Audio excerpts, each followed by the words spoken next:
ഇടതുപക്ഷം അടിയന്തരാവസ്ഥ കാലത്ത് RSSുമായി സഹകരിച്ചെന്ന പരാമർശം വിവാദമായതോടെ വിശദീകരണവുമായി CPIM സംസ്ഥാന സെക്രട്ടറി MV ഗോവിന്ദൻ. തന്റെ പരാമർശം വളച്ചൊടിച്ചതാണെന്നും സൂചിപ്പിച്ചത് അടിയന്തരാവസ്ഥ കാലത്ത് ഇന്ത്യ ഒറ്റക്കെട്ടായി നീങ്ങിയ സാഹചര്യമാണെന്നും MV ഗോവിന്ദൻ പറഞ്ഞു. RSSുമായി CPIM രാഷ്ട്രീയ കൂട്ടുകെട്ട് ഉണ്ടാക്കിയിട്ടില്ല, ഇനിയും ഉണ്ടാവില്ലെന്നും MV ഗോവിന്ദൻ വ്യക്തമാക്കി. ചരിത്രത്തെ ചരിത്രത്തിന്റെ ഭാഗമായി പഠിക്കണം, അങ്ങനെ കാണാനും തയ്യാറാകണം. അങ്ങനെയല്ലാതെ വരുമ്പോഴാണ് ഇത്തരത്തിലുള്ള പ്രശ്നങ്ങൾ ഉയർത്താനും UDFന് അനുകൂലമായ നിലപാടുകൾ സ്വീകരിക്കാനും മാധ്യമങ്ങൾ തയ്യാറായത്. അടിയന്തരാവസ്ഥ അർദ്ധഫാസിസത്തിന്റെ ഭാഗമായിരുന്നു. പാർലമെന്ററി ജനാധിപത്യ സംവിധാനം പൂർണ്ണമായിട്ട് ഇല്ലായ്മ ചെയ്തു. ജനാധിപത്യ അവകാശങ്ങൾ ഇല്ലായ്മ ചെയ്തു. അടിയന്തരാവസ്ഥ കാലത്ത് ജയിലിൽ കിടന്ന അനുഭവമുള്ളവരാണ് ഇവരെല്ലാം.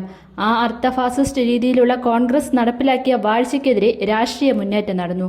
ആ മുന്നേറ്റത്തിന്റെ ഭാഗമായാണ് വിവിധ പാർട്ടികൾ ചേർന്ന് ജനതാ പാർട്ടി രൂപം കൊണ്ടത്. ജനതാ പാർട്ടി എന്നത് ജനസംഘത്തിന്റെ തുടർച്ചയല്ല. അത്തരമൊരു കാലത്ത് ഇന്ത്യ ഒറ്റക്കെട്ടായി മുന്നോട്ടു പോയ സാഹചര്യത്തെയാണ് സൂചിപ്പിച്ചത്. അതിനെയാണ് മാധ്യമങ്ങൾ വളച്ചൊടിച്ചത്. RSSുമായി CPIM ഒരു രാഷ്ട്രീയ കൂട്ടുകെട്ടും ഉണ്ടാക്കിയിട്ടില്ല, അതിനിയും ഉണ്ടാവില്ലെന്നും MV ഗോവിന്ദൻ പറഞ്ഞു.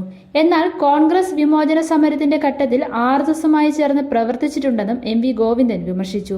ജമാഅത്തെ ഇസ്ലാമിയെ UDF വെള്ളപൂശുന്നു. ന്യൂനപക്ഷ വർഗീയതയിലൂന്നിയാണ് ലീഗും കോൺഗ്രസും ഉൾപ്പെടുന്ന UDF പ്രവർത്തനം.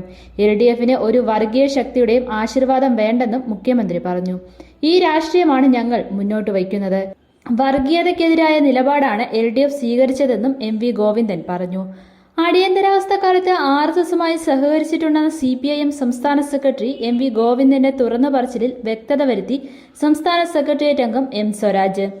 ഇടതുപക്ഷം അന്ന് ജനതാ പാർട്ടിയുമായാണ് സഹകരിച്ചതെന്നും ജനതാ പാർട്ടിക്ക് അന്ന് വർഗീയ നിലപാട് ഉണ്ടായിരുന്നില്ലെന്നും സ്വരാജ് പ്രതികരിച്ചു. RSSുമായല്ല, ജനതാ പാർട്ടിയുമായാണ് അന്ന് ഇടതുപക്ഷം സഹകരിച്ചത്. പിന്നീട് RSS ജനതാ പാർട്ടിയിൽ സ്വാധീനം ഉറപ്പിക്കുന്നു എന്ന വിമർശനവും ഉണ്ടായി. 1984 ഉപതെരഞ്ഞെടുപ്പിൽ RSS നിയന്ത്രണത്തിലുള്ള ജനതാ പാർട്ടിയുടെ വോട്ട് സ്വീകരിക്കുമെന്ന് വന്നപ്പോൾ പലയിടങ്ങളിൽ നിന്നും ചോദ്യമുയർന്നിരുന്നു. അന്ന് EMS ആണ് RSS വോട്ട് വേണ്ട എന്ന് പ്രഖ്യാപിച്ചത്. ആ ഉപതെരഞ്ഞെടുപ്പിൽ 4ഇടത്തും ഇടതുപക്ഷം ജയിച്ചു. പിന്നീട് RSS പിടിമുറുക്കിയ ജനതാ പാർട്ടിയുമായി സഹകരിച്ചത് കോൺഗ്രസ് ആണ്. O രാജഗോപാൽ കാസർഗോഡ് കോൺഗ്രസ് പിന്തുണയോടെ മത്സരിച്ചു. EMS ഗവൺമെന്റിനെ പുറത്താക്കാനുള്ള സമരത്തിലും അന്ന് RSS പിന്തുണ നൽകി. പട്ടാമ്പിയിൽ EMSനെ തോൽപ്പിക്കാൻ RSS കോൺഗ്രസ് പൊതുസ്ഥാനാർത്ഥിയെ നിർത്തിയത്. ഇതെല്ലാം ചരിത്രമാണ്, അതാർക്കും ഖണ്ഡിക്കാനാവില്ലെന്നും M സ്വരാജ് വിശദീകരിച്ചു. അതേസമയം താൻ MV ഗോവിന്ദന്റെ ഇന്റർവ്യൂ കണ്ടിട്ടില്ല എന്നും ഏതെങ്കിലും ഒരു വർഗീയവാദിയുടെ വോട്ടിനു വേണ്ടി അഴകുഴമ്പൻ നിലപാട് സ്വീകരിക്കുന്നവർ അല്ല LDF എന്നും അങ്ങനെ വന്നാൽ ഇടതുപക്ഷം അല്ലാതെ ആകുമെന്നും M സ്വരാജ് കൂട്ടിച്ചേർത്തു.